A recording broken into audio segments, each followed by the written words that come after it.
نور میسر آئے گا۔ ہر انسان کی کچھ خواہشات ہیں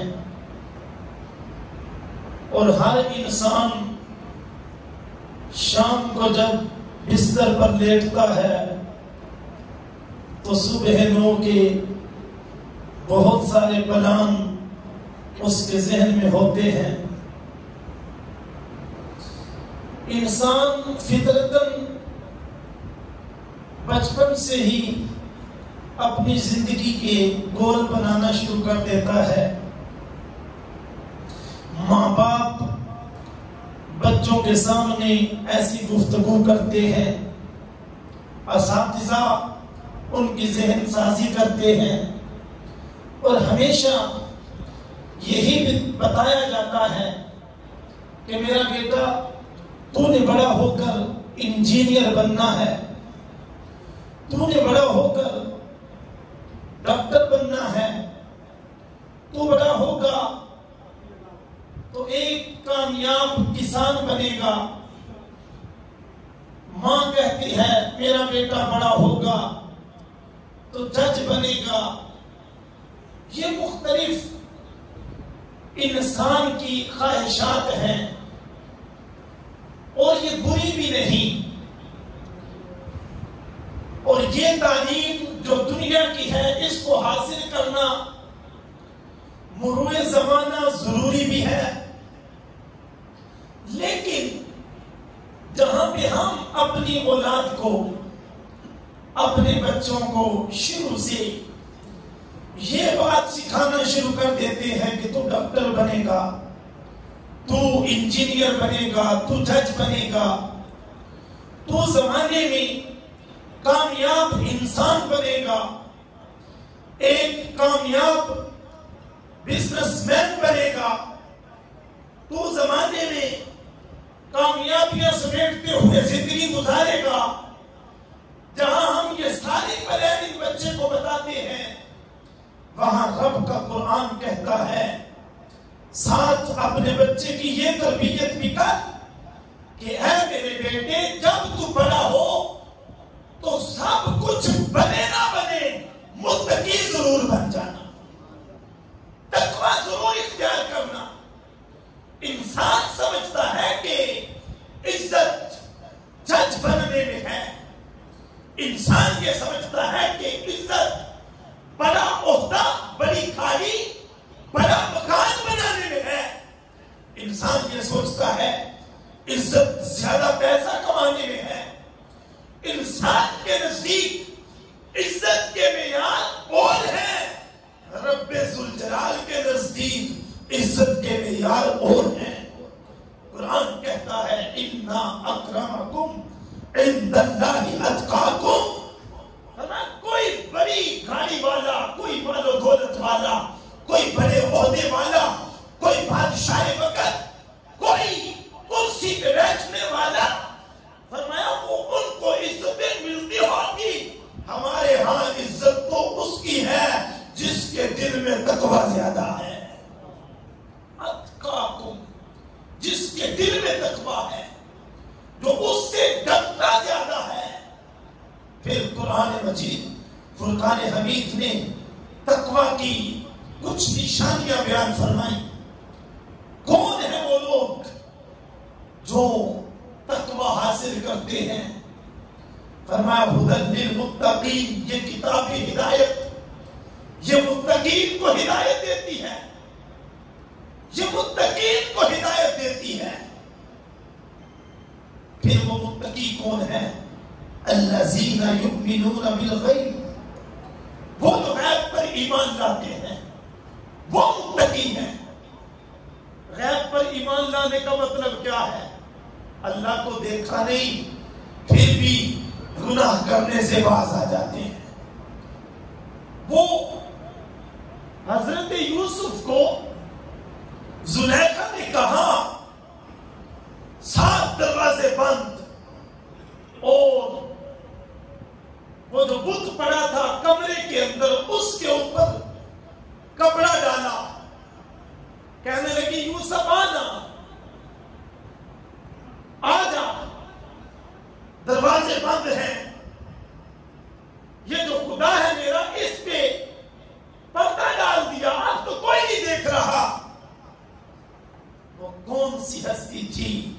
جس نے یوسف کو اس وقت باز رکھا، کہا قالا معاذ اللہ، کہا تو نے دروازے بند کر دیے، بت کی آنکھوں پہ پردہ ڈال دیا، لیکن میرا اللہ مجھے دیکھ رہا ہے۔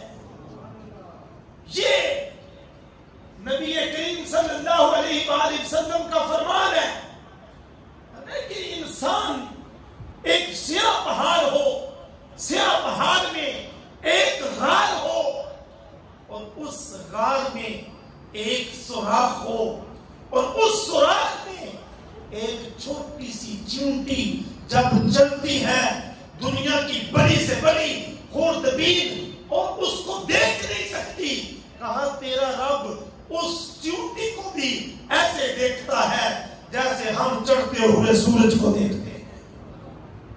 پھر ایسی جگہ تلاش کرے نا انسان جہاں پہ رب دیکھ نہیں رہا۔ فرمایا الذین یؤمنون بالغیب، وہ تو غیب پر ایمان رکھتے ہیں۔ اب اپنا میں ایمان، اس کا معیار کیا ہے؟ ہر انسان اس کے اوپر غور کر سکتا ہے کہ میں تنہائی میں کیا کرتا ہوں، میں لوگوں کے سامنے کیسا ہوں، میں گھر والوں کے سامنے کیسا ہوں، میرا معاشرے کے اندر کردار کیا ہے، اور میرا گھر والوں کے سامنے کردار کیا ہے، اور میں جب تنہائی میں ہوتا ہوں تو اس وقت میرا کردار کیا ہوتا ہے۔ یؤمنون بالغیب وَيُقِیمُونَ الصَّلَاةَ، فرمایا وہ متقی ہیں جو نماز کو قائم کرتے ہیں۔ کتنی نمازیں پڑھتے ہیں، کتنی عبادات ہم کر رہے ہیں۔ رب کا قرآن پہلے پارہ میں، دوسری سورہ میں اور پہلی ہی آیات کے اندر ہمیں یہ نصاب دے رہا ہے۔ کیا نصاب ہے؟ فرمایا سب سے پہلی سیڑھی رب کے قریب ہونے کی تقویٰ ہے۔ جو متقی ہو جاتا ہے رب اس کو ہدایت دیتا ہے، جو ہدایت دیتا ہے، جس کو ہدایت مل جائے اس کا رزلٹ آگے میں اسی مضمون کے اندر چوتھی آیت کے اندر بتاؤں گا، قرآن نے بیان کیا۔ فرمایا وہ جو غیب پر ایمان لاتے ہیں وہ متقی ہیں، جو نماز پڑھتے ہیں وہ متقی ہیں۔ نماز کیسی نماز؟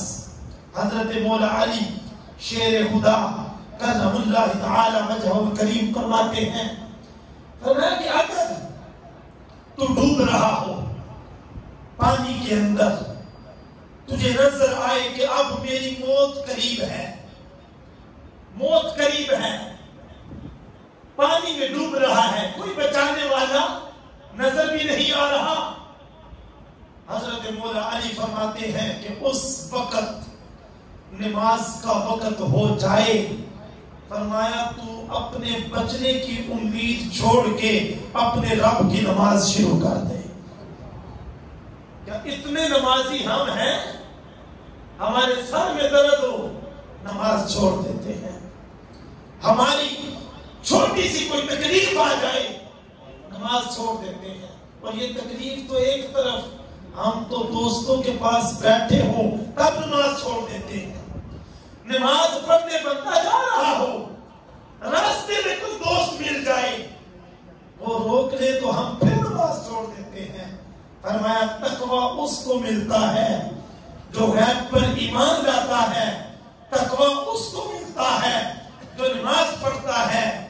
فرمایا وَمِمَّا رَزَقْنَاهُمْ يُنْفِقُونَ، جو رزق ہم نے تمہیں دیا ہے، جو اللہ کی راہ میں خرچ کرتا ہے، ہم اسے تقوی کا نور عطا فرما دیتے ہیں۔ کتنی چیزیں ہوگی؟ 3۔ فرمایا غیب پر ایمان لاؤ، تقوی ملے گا، نماز قائم کرو، تقوی ملے گا، تم جو رزق ہم نے دیا اس رزق میں سے رب کی راہ میں خرچ کرو، رب تمہیں تقوی عطا فرمائے گا۔ ہم پوری زندگی 2 دونی 4 کے چکر میں گزارتے ہیں۔ نبی کریم صلی اللہ علیہ وآلہ وسلم نے فرمایا کہ انسان کو ایک وادی سونے کی مل جائے، ایک وادی پوری، سونے کی انسان کو ملے، فرمایا جب اسے مل جائے گی وہ پتہ ہے کیا کہے گا، ایک تھوڑی ہے، کاش اس جیسی ایک اور مل جاتی۔ فرمایا جب اسے اور ملے وہ اور خواہش کرے گا کہ کاش مجھے اور ملے۔ فرمایا پوری زندگی انسان کہتا ہے مالی مالی مالی، میرا مال میرا مال میرا مال۔ فرمایا تیرا مال فقط وہ ہے جو تو نے پہنا اور بوسیدہ کر دیا، جو کھایا اور ختم کر دیا، اور تیرا مال وہ ہے جو تو نے رب کی راہ میں خرچ کیا اور ہمیشہ ہمیشہ کے لیے محفوظ کر دیا۔ جو ہم یہاں پر استعمال کر رہے ہیں اس کا ہمیں حساب دینا پڑے گا۔ پانی پیتے ہیں، کتنا پیتے ہیں، ایک ایک قطرے کا حساب رب کی بارگاہ میں دینا پڑے گا۔ وہ ایک آدمی نبی رحمت نور مجسم شفیع معظم صلی اللہ علیہ وآلہ وسلم مسجد نبوی شریف میں بیٹھے ہیں، مصلی ہے مسجد نبوی کا، محبوب تشریف فرما ہے، صحابہ کرام موجود ہیں۔ حضور مسکرانے لگے۔ صحابہ کرام نے عرض کی بندہ نواز کوئی ایسا واقعہ بھی نہیں ہوا کہ آپ مسکرائے کیوں؟ فرمایا میں نے دیکھا صحابہ میں یہاں پہ بیٹھتا ہوں، تم نہیں جانتے میں کہاں کہاں دیکھتا ہوں۔ میرے سامنے قیامت کا ایک احوال آیا، میں نے دیکھا ایک بندہ رب کی بارگاہ میں پیش ہوا، اس کی حالت کیا تھی؟ صحیح بخاری کے اندر اور المستدرک للحاکم کے اندر یہ حدیث شریف موجود ہے۔ حضور فرماتے ہیں اس بندے نے دنیا میں اللہ کے سامنے یہ دعا کی، کیا دعا کی؟ یا اللہ مجھے 500 سال زندگی دے۔ کتنی زندگی؟ 500 سال زندگی دے، اور یا اللہ پھر مجھے ان دنیا داروں سے دور کہیں پہ کوئی مقام دے۔ حضور فرماتے ہیں اللہ نے اس کی دعا کو قبول کیا، اس نے دنیا کو چھوڑا اور سمندر کے اندر ایک پتھر تھا، اس پتھر کے اوپر اس نے جا کے اپنی رہائش کی۔ وہاں پہ جا کے اس نے ایک اور دعا مانگی، یا اللہ میں یہاں پہ ریا سے پاک، کسی کو دکھلانے سے پاک، فقط تیری رضا کے لیے عبادت کرنا چاہتا ہوں۔ اے میرے رب اب میری ایک دعا یہ ہے کہ مجھے جب موت آئے تو سجدے کی حالت میں آئے۔ اب اس بندے کا انداز دیکھیں کہ عبادت کرنا چاہتا ہے، عبادت کے لیے لمبی عمر مانگی، دنیا سے کٹ جانا منظور کیا، اور پھر رب نے وہ دعا قبول بھی کی، عمر بھی بڑھ گئی، دنیا سے کٹ بھی گیا۔ سمندر کے اندر ایک پتھر، اس پتھر کے اوپر وہ اللہ کا بندہ کہتا ہے مجھے موت آئے تو سجدے میں آئے۔ یہ دعا بھی قبول ہوئی۔ اس کو اللہ تعالیٰ نے 2 نعمتیں وہاں پہ عطا کی۔ ایک تو یہ کہ سمندر کا پانی بندہ پی نہیں سکتا، استعمال نہیں کر سکتا، اور وہ انتہائی کھاری پانی ہوتا ہے۔ اللہ تعالیٰ نے اس پتھر کے اوپر ایک چشمہ جاری کیا جس میں سے ٹھنڈا اور میٹھا پانی نکلتا ہے۔ وہ پانی پیتا ہے اور اسی پتھر کی جڑ میں سے اللہ نے ایک درخت نمودار کیا۔ اس درخت کے اوپر روزانہ ایک انار لگتا ہے، وہ پانی پیتا ہے، انار کھاتا ہے، بس اور کوئی کام نہیں، رب کی عبادت کرتا ہے۔ محبوب فرماتے ہیں 500 سال جب عمر پوری ہوئی، سجدہ کی حالت میں حضرت اسرائیل نے اس کی روح کو قبض کر لیا۔ جب روح قبض کی اس کو اللہ کی بارگاہ میں پیش کر دیا۔ جب اللہ کی بارگاہ میں پہنچا، رب ذوالجلال نے فرمایا اے میرے بندے میں تجھ سے بڑا راضی ہوں، تجھ سے بڑا خوش ہوں، اے میرے بندے جا میں نے تجھے اپنی رحمت سے بخشا، تو میری جنت میں داخل ہو جا۔ لیکن بندہ بندہ ہے، یہ اس کی اپنی ایک فطرت ہے، اس نے اللہ کے سامنے ایک مطالبہ کر دیا۔ اللہ تعالیٰ نے کہا کہ جا چلا جا جنت میں نے اپنی رحمت کے ساتھ تجھے بخش دیا۔ یہ کہنے لگا یا اللہ، میرے مرادوں کے سجدے، میرے وہ دن کے روزے، میری عبادات، میرے رکوع، میرا قیام، میرا تیری بارگاہ میں جھکنا، میرا دنیا سے کٹ جانا، میں تیری رحمت سے جنت میں نہیں جانا چاہتا، میں تو اپنی عبادت کے سرے میں جنت میں جانا چاہتا ہوں۔ حضور فرماتے ہیں میں جب یہ احوال دیکھ رہا تھا، تعجب کر رہا تھا کہ ایسا بندہ ہے کہ اللہ کہہ رہا ہے میں نے بخش دیا، جا چلا جا، کوئی حساب نہیں، کوئی کتاب نہیں، بے حساب اپنی رحمت کے ساتھ جنت دے رہا ہوں، دے دے۔ کہنے لگا ولیکن عبادی یا اللہ، اے میرے اللہ، مجھے میری عبادت کا صلہ چاہیے۔ حضور فرماتے ہیں رب نے پھر دوسری بار کہا او میرے بندے چھوڑ، کیا حساب کتاب، جب میری جنت میں چلا جا، میں نے تجھے اپنی رحمت کے ساتھ بخش دیا ہے۔ یہ پھر کہنے لگا میں نے تیری عبادت کی، ایک ایک لمحہ تیرے شکر میں گزارا، آج اگر میں نے تیری رحمت سے جنت لینی ہوتی تو میں پھر دنیا میں اتنی عبادت کیوں کرتا؟ جب 3 بار بندہ ڈٹ گیا، اللہ تعالیٰ نے فرمایا کہ اس کے نامہ اعمال کو توڑ دو، اب اس کے سجدوں کا پھر حساب کر لیتے ہیں، توڑ لیتے ہیں، کتنی قیمت ہے اس کے سجدوں کی، کتنی قیمت ہے اس کے رکوع کی، کتنی قیمت ہے اس کے قیام کی، کتنی قیمت ہے اس کے روزے کی۔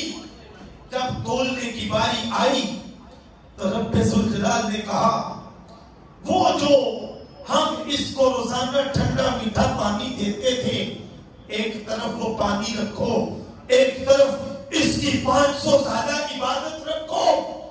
جب اس کے نامہ اعمال کو تولا گیا، وہ نعمت ربی جو پانی کی صورت میں ملتی تھی اس کی قیمت زیادہ ہو گئی، اس کی عبادت کم پڑ گئی۔ رب تعالیٰ نے حکم دے دیا۔ اب یہ جو حضور مسکرا رہے تھے اس کا سبب بتا رہے ہیں، ذرا دیکھو تو صحیح میرے محبوب کی زبان کتنی پیاری ہے کہ جب بولتے ہوں گے گل قدس کی پتیاں کھلتی ہوں گی، کیسا نور برستا ہوگا۔ صحابہ کرام ایک سوال کرتے ہیں، محبوب نے ساری بات بتا دی، ہمیں ایک بندہ تھا 500 سال عمر گزاری، سجدے کیے، قیام کیا، رکوع کیے، پھر اس کی موت اس کو سجدے کی حالت میں آئی، پھر قیامت تک پہنچے اور دیکھا کہ اپنے رب کے ساتھ اس کی گفتگو کیا ہو رہی ہے۔ کہا صحابہ جب اللہ نے کہا اب تل گئے، تجھے پتا چل گیا کہ تیرے نامہ اعمال کتنے ہیں، تیری عبادت کتنی ہے، فرشتوں سے پکڑو اور پکڑ کے اس کو جہنم میں پھینک دو۔ اب وہ کیا ہوا؟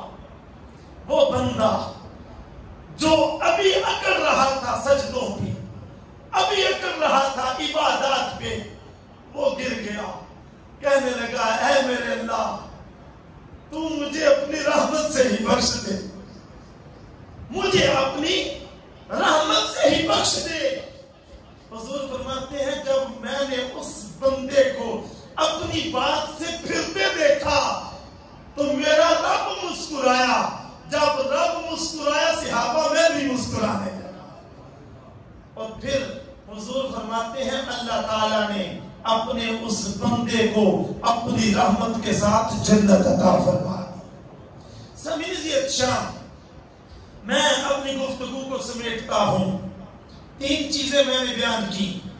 ایک یہ قرآن کہتا ہے کہ متقین کے لیے ہدایت ہے، اور پھر وہی قرآن بتاتا ہے متقی کون ہے۔ فرمایا وہ جو غیب پر ایمان لائے، وہ جو نماز کو قائم کرے. وہ جو رزق ہم نے ان کو دیا اس رزق کو ہماری راہ میں خرچ کرے. والذین یؤمنون بما انزل الیک، فرمایا وہ متقی ہے کہ جو اے پیارے پیغمبر ہم نے تجھ پر نازل کیا اس پر ایمان لائے. قرآن مجید کو ماننا، اس کے ایک ایک حرف پر ایمان لانا، اس کی تلاوت کرنا، اس کے مفاہیم کو سمجھنا، ان مفاہیم کے مطابق اپنی زندگی گزارنا، اس پر ایمان لانا ہے. اس کے حلال کو حلال جاننا، اس کے حرام کو حرام جاننا.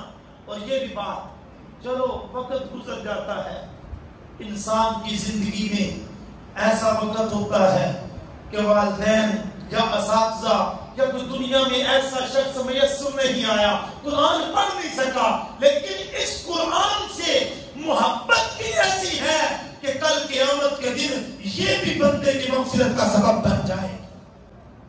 اب ایک آدمی فوت ہوا تو اس کی قبر نکالنے کے لیے لوگ قبرستان میں پہنچے.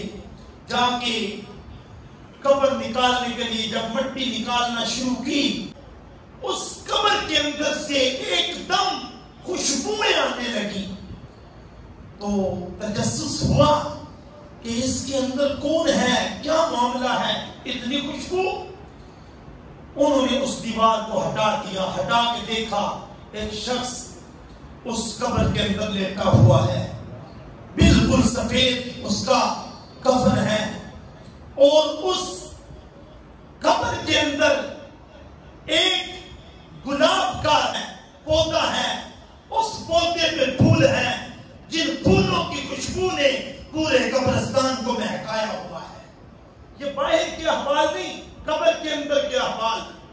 جب اس کے چہرے کو دیکھا تو اس کا چہرہ ترو تازہ تھا. تو انہوں نے قبر کو بند کیا، لیکن قبر کی نشانی رکھی اور پوچھنا شروع کیا یہ قبر کس کی ہے. کسی نے بتایا اس شخص کو فوت ہوئے 50-55 سال گزر گئے، اس کی ایک بوڑھی بیوہ موجود ہے. لوگ اس کے گھر پہنچے، پوچھا تیرا بندہ خامن دنیا میں ایسا کون سا عمل کرتا تھا کہ اس کی قبر آج خوشبوؤں سے مہک رہی ہے. تو وہ کہنے لگی یہ ان پڑھ تھا، معمار تھا، مستری کا کام کرتا تھا، اور اس کو قرآن پڑھنا نہیں آتا تھا، لیکن ایک عادت میں نے زندگی بھر اس کی دیکھی. صبح اٹھتا، وضو کرتا، مسجد جا کے امام صاحب کے پیچھے نماز پڑھتا، نماز پڑھ کے گھر آتا، گھر میں آ کے سامنے قرآن مجید اٹھاتا اور اٹھا کے کھول لیتا اور کھول کے رونے لگتا. کہتا یا اللہ میں یہ قرآن پڑھ نہیں سکا، میں اس کے لفظوں کو نہیں جانتا، لیکن یا اللہ میں یہ جانتا ہوں یہ تیرا کلام ہے، یہ تیری کتاب ہے. اور پھر اس پہ انگلی رکھتا، کہتا یا اللہ یہ بھی تو نے کہا یہ بھی سچ ہے، یہ بھی تو نے کہا یہ بھی سچ ہے، یہ بھی تو نے کہا یہ بھی سچ ہے. بس یہ عمل کرتا تھا. تو اس وقت کے علماء نے کہا کہ تیرے خاوند کی قبر کے اندر جو آج خوشبوئیں مہک رہی ہیں اس قرآن کی محبت کی وجہ سے مہک رہی ہے. والذین یؤمنون بما انزل الیک وما انزل من قبلک، اور جو اس سے پہلے انبیاء پہ ہم نے نازل کیا، فرمایا ان پر ایمان لائے. وبالآخرۃ ہم یوقنون، اور جو قیامت کے دن پر یقین رکھتا ہے. رب فرماتا ہے جس کے اندر یہ 6 نشانیاں ہوں وہ متقی ہے. وہ کیا ہے؟ متقی ہے. اب جہاں سے بات شروع ہوئی تھی وہیں سے کرتا ہوں. قرآن کہتا ہے ہدی للمتقین، اس کتاب کے اندر متقین کے لیے ہدایت ہے. آگے 6 نشانیاں متقین کی بیان کی. اب رزلٹ دے رہا ہے قرآن. کہا اولئک علی ھدی من ربہم، یہ 6 نشانیاں جن کے اندر پائی جائیں یہ لوگ اپنے رب کی طرف سے ہدایت پر ہیں. یہ 6 جن کے اندر پائی جائیں یہ کون ہے؟ اپنے رب کی طرف سے ہدایت پر ہیں. وَأُولَٰئِكَ هُمُ الْمُفْلِحُونَ، فرمایا اور ہدایت پر جو ہوتے ہیں وہی کامیابی پا جاتے ہیں۔ سامنے سے شام، یہ میں نے جتنی گفتگو کی اس کا نچوڑ اور رزلٹ یہ ہے، جہاں پہ ہم کوشش کرتے ہیں کہ دنیا میں مال آ جائے، گاڑی مل جائے، زمین جائیداد ہو، بڑا عہدہ ہو، بڑا منصب ہو، لوگوں کے اندر اٹھنا بیٹھنا اچھا ہو، وہیں پہ اپنے بچوں، اپنے آپ کو، اپنے اہل و عیال کو یہ بھی ذہن نشین کرائیں کہ انسان عزت تب پاتا ہے جب وہ تقوی حاصل کرتا ہے، اور تقوی تب ملتا ہے جب اللہ پر ایمان رکھے، نماز کو قائم رکھے، رب کی راہ میں خرچ کرے، قرآن پر ایمان رکھے، پچھلے نبی پچھلی کتابوں پر ایمان رکھے، اور پھر ہر گناہ سے یوں بچے کہ ایک دن میں نے اپنے رب کے حضور پیش ہونا ہے۔ رب ذوالجلال سے دعا ہے ہم سب کی اس حاضری کو اپنی بارگاہ میں قبول فرمائے۔ ویسے تو میں چونکہ زیادہ احباب سے ابھی واقفیت رکھتا نہیں، لیکن حاجی خوشی محمد صاحب، ان کی اہلیہ کہ ان کا ایک کردار ہے معاشرے کے اندر، وہ کردار یوں ہے کہ نظر آتا ہے کہ ایک بندہ دنیا سے ویسے بھی چلا جاتا ہے، لیکن ایک اپنی اولاد کی ایسی تربیت کرتا ہے کہ وہ مائی صاحبہ کتنی خوش نصیب ہیں جن کے بیٹے بھی نماز پڑھتے ہیں، اور ان کے پوتے بھی نماز پڑھتے ہیں، اور ان کے خاوند بھی نماز پڑھتے ہیں۔ یہ کتنی ایک بڑا اچھا ایک انسان کا کردار ہوتا ہے کہ جو دیکھیں نا، یہ میں اکثر جو ایصال ثواب کی محافلیں کہا کرتا ہوں، یہ اہتمام روزانہ ہم نہیں کرتے۔ آپ دور دراز سے دوست احباب رشتہ دار، جو کوئی بھائی خضر حیات صاحب کو جانتے ہیں، بھائی عمر حیات صاحب کو جانتے ہیں، یا حاجی صاحب کے رشتہ دار ہیں، تعلق دار ہیں، اس لیے آئے کہ چلو جی آج چلتے ہیں ایصال ثواب کے لیے، ہاتھ اٹھائیں گے، لیکن کل تو آپ نہیں آئیں گے، پرسوں تو پھر آپ نہیں آئیں گے، یا ایک ماہ یا 2 ماہ یا روزانہ آپ نہیں آ سکتے۔ آپ کی بھی مصروفیات ہیں، اہل خانہ کی بھی مصروفیات ہیں، روزانہ یہ محافل، یہ اہتمام نہیں ہو سکتا کیونکہ انسانیت کے تقاضے یہ ہیں۔ لیکن ایک عمل ایسا ہے جو دن میں بندہ بار بار کر سکتا ہے، جس کے سبب اپنے والدین کو بہت سارا نذرانہ ایصال ثواب کا پہنچا سکتا ہے۔ وہ کیا ہے؟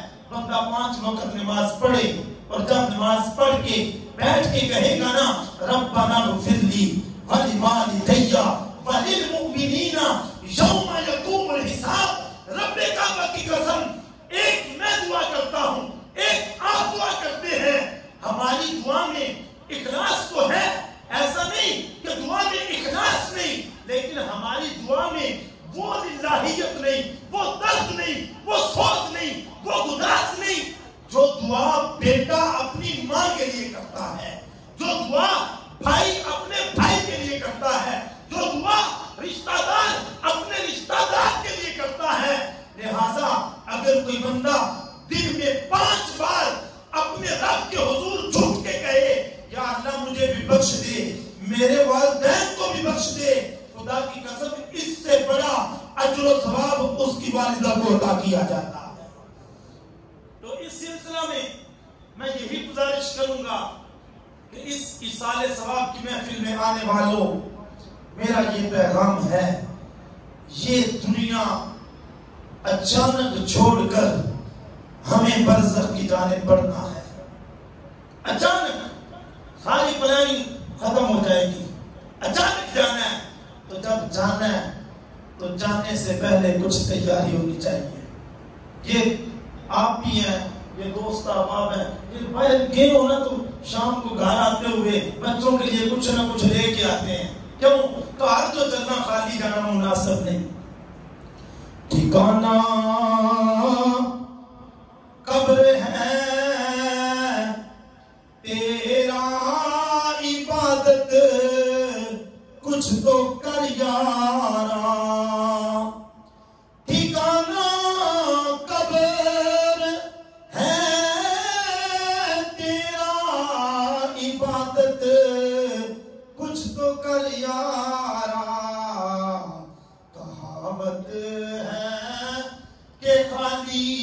ہاتھ گھر جانا نہیں اچھا، کہاوت ہے کہ خالی ہاتھ گھر جانا نہیں اچھا، گھر جانا نہیں اچھا۔ یہاں پہ ہماری اور چیزیں ہیں برزخ اور آخرت میں، وہ عمل ہے جو ہم نے نیک کیے ہوں گے۔ تو اس بنیاد پہ میں کہتا ہوں کہ حاجی صاحب کے اہلیہ بھائی عمر حیات، بھائی خضر حیات اور دیگر جو ان کے عزیز بیٹھے ہیں، اللہ تعالیٰ ان مائی صاحبہ کی بے حساب بخشش و مغفرت فرمائے، آپ کو صبر جمیل عطا فرمائے، اور ہم سب کو اپنی آخرت کی فکر کرنے کی توفیق عطا فرمائے۔ وما توفیقی الا باللہ العلی العظیم۔